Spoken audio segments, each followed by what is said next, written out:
Today, we have just received a shipment from Green Stuff World and we'll be using some of their weathering pigments on steel pipes today. That the entirety of the cosmos is accessible to each and every individual's mind, connecting to the great mind, the great spirit.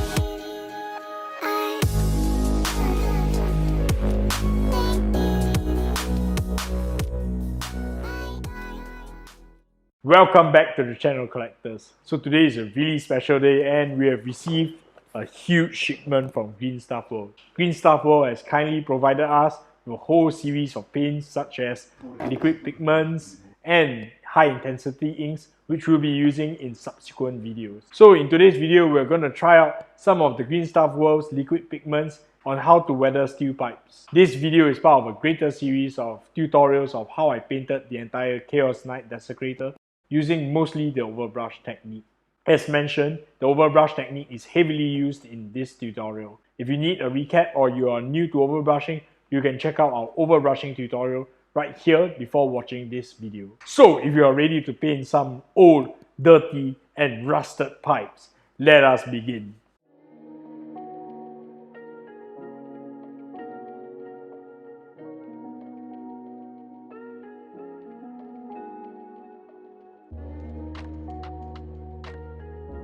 So we're going to be painting these rusty steel pipes on the carapace of this Knight Desecrator. This video has been very proudly supported by Green Stuff World. They very generously provided some of the paints which we'll be using during this segment, and you guys can check out the effects in just a little bit. Right here, we are currently using an overbrush technique, and we are using the overbrush technique to create a base coat. Currently, I'm using Joe Sonia Raw Umber to create this brown color which the rusty steel pipes will be based upon.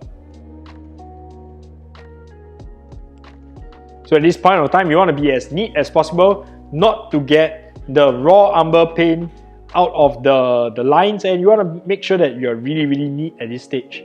I know that the overbrush technique is really messy, so you gotta use a smaller brush and make sure that you cover it as neatly as possible. Right now, as you guys can see right here, I'm using Vallejo model color blue gray to create this overbrush. I'm creating the overbrush which is aligned with the highlights of the carapace. Next, I'm using an overbrush of Vallejo model color pale blue gray. So this is the next highlight. So as you guys can see, I'm placing the highlight selectively more in certain areas.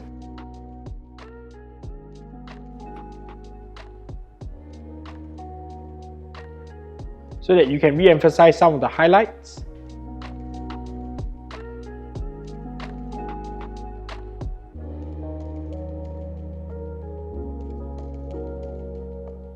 And as you guys can see, in between the steps, you just want to make sure that the transitions are as smooth as possible.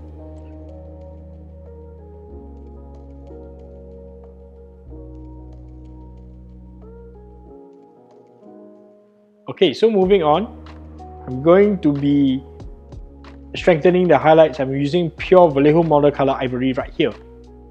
So this is really selectively done, and I'm going to make sure that the highlight is really skinny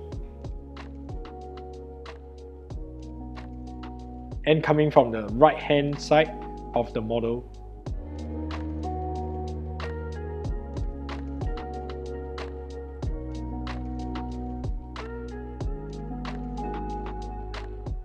So what I'm doing is I'm really working the highlights so that it shows that the light is coming from the top right hand corner of the carapace. Re-emphasizing more in the middle, trying to create more warm tones. Why I'm creating this warm tone is I want to make sure that the warmth of these steel pipes contrasts against the coolness of the armor carapace. So doing the same for the other side. We are currently still on Vallejo model color ivory for the extreme highlights. Now, this highlight is not really extreme, but yes, just got to do it as gradually as possible to build up layers as smoothly as possible right here. So now I'm just going to be re-emphasizing certain areas and certain shapes with Vallejo model color ivory. This creates a very convincing non-metallic metal look, and you should really give this a try. If you are enjoying yourself and you found this tutorial useful right now is a good time to like and subscribe the video, because it really helps the channel grow a lot, and I really appreciate that you've watched till here. But there's a lot more content that's coming in this video, so you should keep watching to see how we start weathering using the Green Stuff World weathering pigments. So in this video, we're going to be using Green Stuff World liquid pigments. This is something new because usually I just mix in pigment with a little bit of binder and create some sort of wash thing. But why bother when now it's all mixed in a liquid for me, and I find it really useful. Alright, so now I'm just creating the final highlights here. And using a fine brush, I'm just picking on some little details.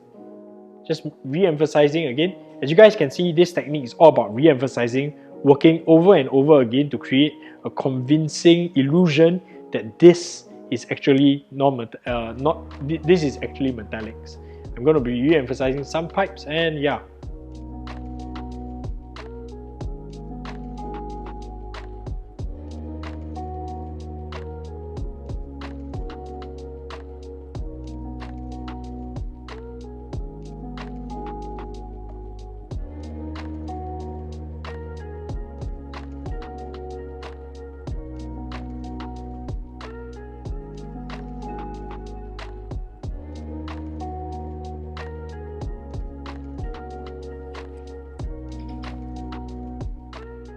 Alright, so now with the entire model finished painted, we have varnished it with matte Mr. Hobby varnish, and now I'm just slathering on Green Stuff World's liquid pigment. I'm currently using the medium rust pigment, as you guys can see.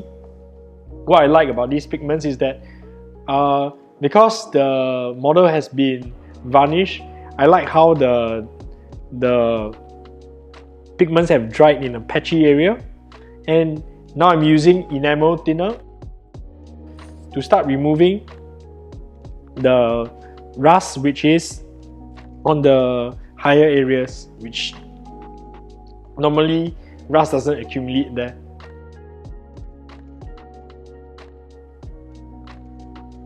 Same for the other side. Currently doing a nice thick wash about using Green Stuff World's medium rust. And at this time, what I'm trying is I'm thinning it down with a bit of water. I find that thinning it down with a bit of water allows the liquid pigment to flow better into the cracks and crevices. And right now I'm using a little thinned down wash of the heavy rust from Green Stuff World's Rust series. I highly recommend this. You can really check them out. Of course, we are not paid for this, but in my honest opinion, I really like how this has turned out. So I'm also going to be using a little bit of verdigris right here to re-emphasize some of the boats on this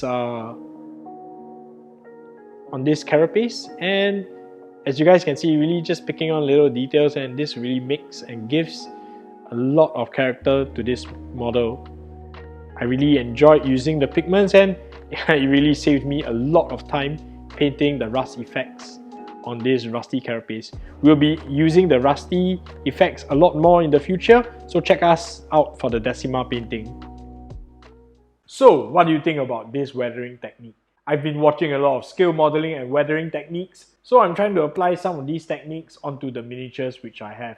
Let me know in the comments what kind of weathering videos you would like to see me do, and just leave me a comment otherwise. In the next video, we'll be showing you some tips and tricks of how we put on decals and make them look like they are actually freehand. I'd like to take this opportunity to thank my patrons for allowing me to do this. With the help and support of my patrons, I'm able to record, film and edit this video tutorial so that we get to learn and become better miniature painters together. I hope you can support the channel by heading on to the Patreon and becoming a patron today. From tiers as low as $1, you can see my finished work before anyone else in this world. The exclusive video in this series will be how I paint non-metallic metal gold using the overbrush technique. I will also be sharing in this video how you can take the overbrush technique to the next level. I'd like to also take this opportunity to thank Green Stuff World for sending us a bunch of paint for us to try, and really appreciate the love coming all the way from Spain. However, if you can't become a patron, that's okay too. Really appreciate your time for watching until here. If you could, just click the like and subscribe and leave me a comment because it really helps this channel grow. I hope you found this useful and I hope to see you in the next video. See you.